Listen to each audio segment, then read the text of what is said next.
এইমাত্র প্রকাশ পেল তাণ্ডব সিনেমার ট্রেইলার। তাণ্ডব সিনেমার ট্রেইলারে ধরা দিল এক ভয়ঙ্কর শাকিব খান। দিন যতই সামনে যাচ্ছে শাকিব খানের ক্রেজ বেড়েই চলছে।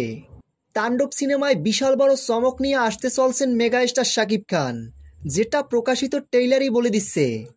প্রিয় ভিউয়ার্স, তাণ্ডব সিনেমার ট্রেইলারটি আপনাদের কাছে ভালো লাগলে ভিডিওটিতে একটা লাইক দিয়ে আমাদের পাশে থাকুন।